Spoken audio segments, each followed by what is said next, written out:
নমস্কার, আমরা সেকেন্ডারি স্কুলের ছাত্রছাত্রী, আমরা নবম শ্রেণী।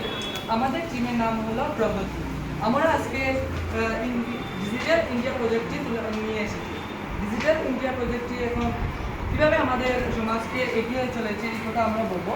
যেমন স্যাটেলাইট থেকে নেটলি আমাদের অ্যান্টিনা কালেকশন করবে, অ্যান্টিনা থেকে ওয়াইফাই কালেকশন করে, ওয়াইফাই থেকে আমাদের মোবাইলে যেসব অ্যাপস থাকে সেই অ্যাপসগুলো এই ওয়াইফাই কানেকশনে এইগুলো চলাচল করে। এই অ্যাপসগুলো হসপিটাল বা স্কুল এইসবে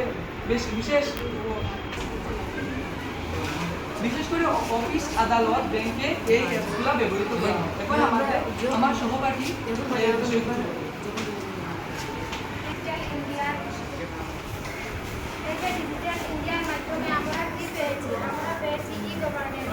সরকারি দপ্তরের কাজ অনলাইনে করা, যেমন জন্ম সনদ, ভোটার আইডি।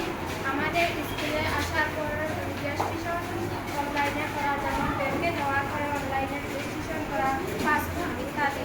আরেকটি পেয়েছি ডিজিটাল পেমেন্ট, নগদহীন অর্থনীতির প্রচলন, যেমন ভিম, ইউপিআই, পেটিএম ইত্যাদি।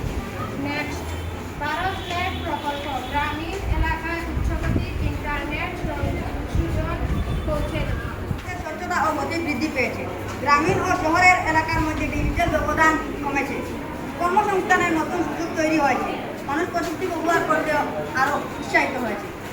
ডিজিটাল ইন্ডিয়া প্রকল্পে কয়েকটি প্রধান লক্ষ্য: প্রত্যেক নাগরিকের জন্য ডিজিটাল পরিকাঠামো তৈরি করা, সরকারি পরিষেবা অনলাইনে সহজলভ্য করা, ডিজিটাল সাক্ষরতা বৃদ্ধি করা।